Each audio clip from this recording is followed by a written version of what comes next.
today attribute the spectacular successes of the Gülen movement in social, educational and other activities to the ideas of Fethullah Gülen.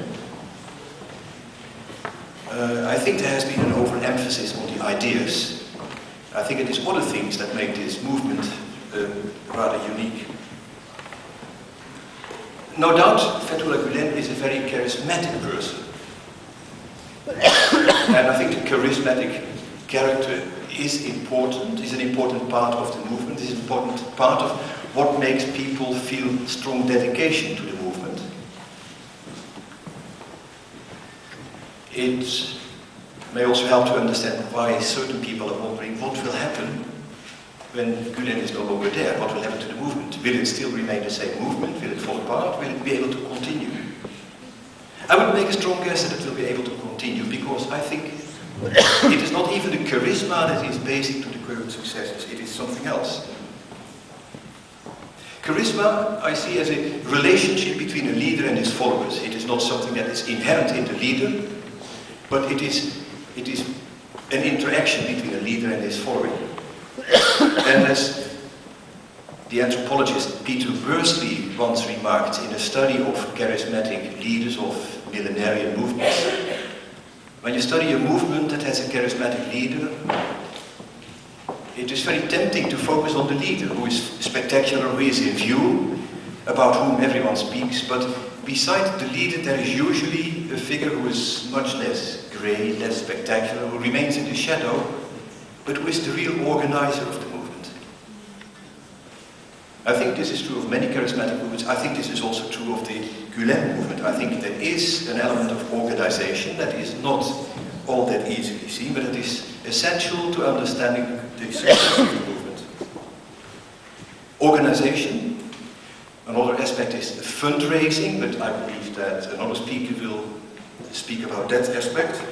And the third, I would say, discipline. And I think discipline, the way a movement disciplines its members and makes them into people who voluntarily carry out his method, is extremely important.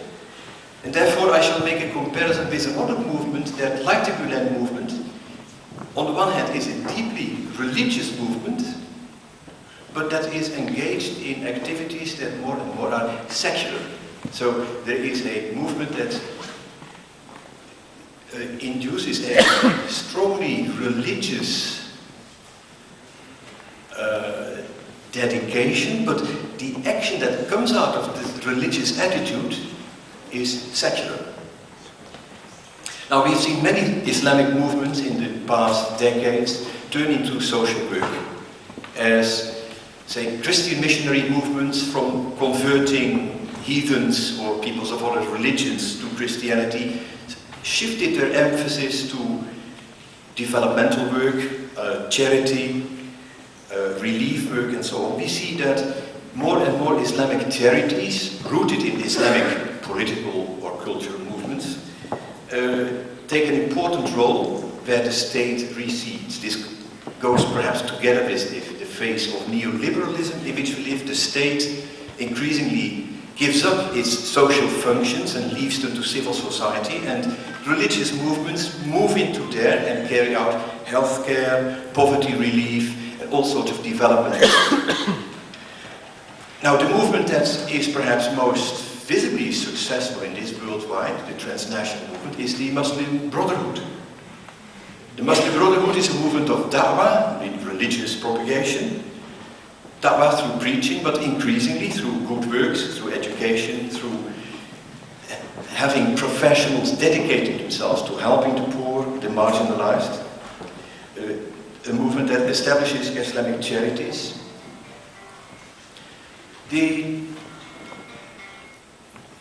Muslim Brotherhood, the Ikhwan al-Muslimun, are organized in a large number of countries, not only Arabic-speaking countries, also in others. And in every country, the movement is rather different from its peers in other countries. It is very well capable of adapting itself to local circumstances. This is one thing that you have in the Gülen movement, which also does so. I will take as an example a non-Arabic speaking branch of the Islam, of the Ikhwan, the Indonesian branch, which is currently organized as a political party, the PKS, the Party for Keadilan, Justice and Welfare, which began as a student movement. Some people might say a second generation student movement, a movement that emerged at a time when the Suharto regime had clamped down on politics on the campus. In the late 70s, politics was banned from the campus. The only thing that students were allowed to do were religious things, that they were deemed to be less dangerous. In the 80s, we see that people coming back from the Middle East, where they had studied, start organizing study groups, halqa, where people were reading together texts from important figures of the Muslim Brotherhood, Al-Banna, Said Qutb, As-Sibari from the Syrian, Said Hawa, and other people of that inspiration. These study groups, often called Usra, family, were groups where people would monitor one another, they would help one another when there were problems, they would keep control of each other's morality, they exercised a fair, sometimes even an unfair amount of social control over the private lives of the members.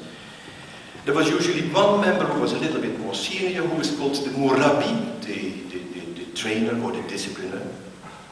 And we find that there is a hierarchy of Murabi of various levels. So at the grassroots level we have these groups, people who are considered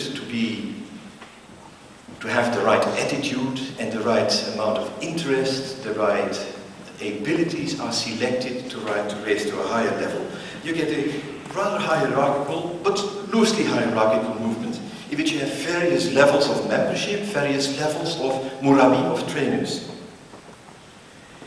Within this movement we see, which is what the original Egyptian Muslim Brotherhood adapted from the Communist Party, out of fear of being rolled up by the police, you see certain cells that have a specific function. So, for instance, for running, writing in and distributing a journal, there is one cell that does all this.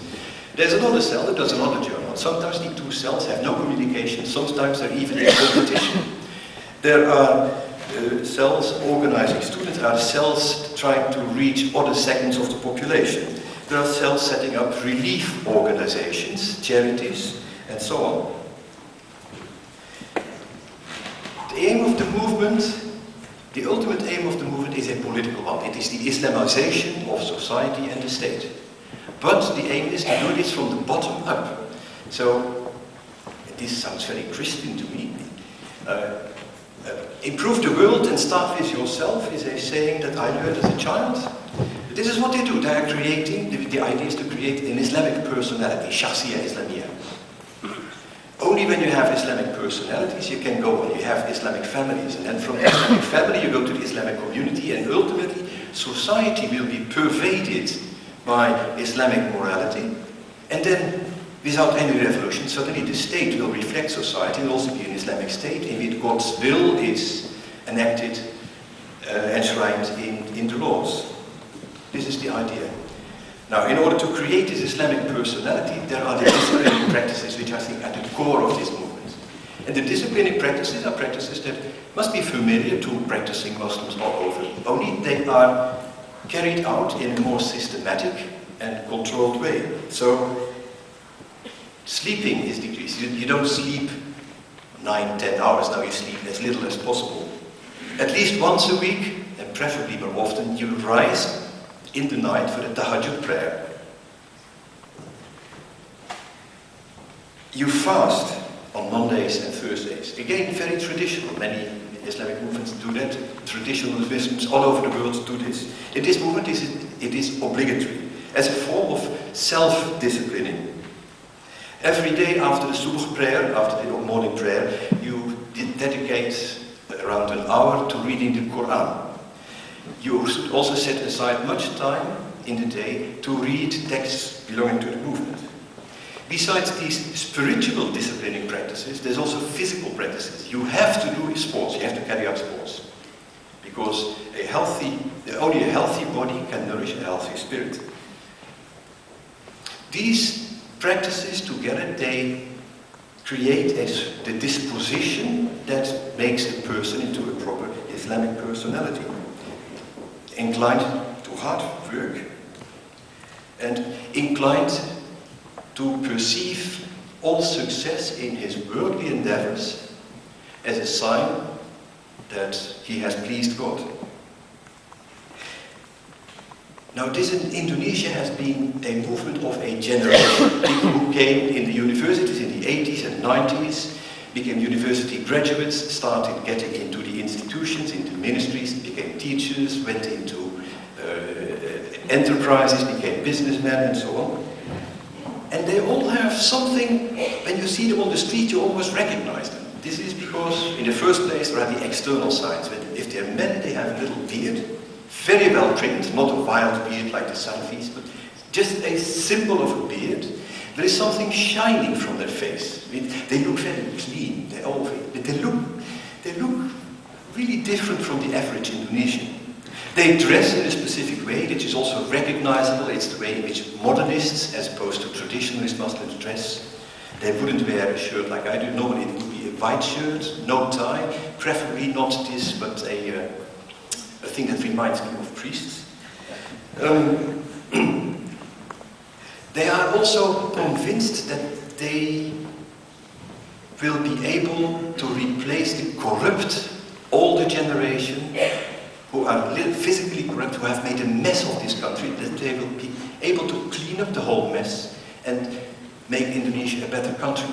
They are confident in their abilities, they're all very highly educated, and they feel that they will clean up Indonesian society and they will turn it into a better and a more godly, more pious society.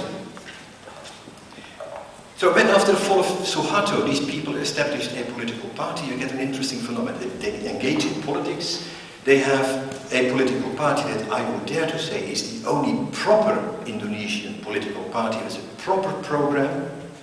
It has a very interesting program for an Islam-based political party. The program, for instance, says that on gender, it has a very explicit paragraph on gender. Equality between men and women is endorsed, unless explicitly in conflict with God's orders. So there may be certain conditions given by the Quran or Hadith in which this equality should not be, but otherwise full equality. There's another statement about minorities, religious minorities. Non-Muslims and Muslims have equal rights according to the party, except, this is the same writer, except when it explicitly contradicts God's orders. The term Sharia is not used in the program, and outsiders fear that this party is out to bring the Sharia to Indonesia. They do want to bring the Sharia to Indonesia, but perhaps their understanding of what the Sharia is a different one from the one of their opponents. Opponents usually think of cutting off hands and forcing women to wear headscarves as an important element of the Sharia, and the punishments for flogging, for illicit sexual activities. They tend to think of the Sharia as basically a system of rules of fairness and equality. But they don't use the term Sharia. They prefer not to term in order not to provoke others. You see that the movement from principles in the past years has become more pragmatic. It not only opposes the existing political system, which currently is one of liberal democracy, but it takes part in it. And in taking part in the system, the movement has gradually been changed by the system. Being partners, you accept and you incorporate, you become to embody some of the liberal democratic values that I see that they are doing.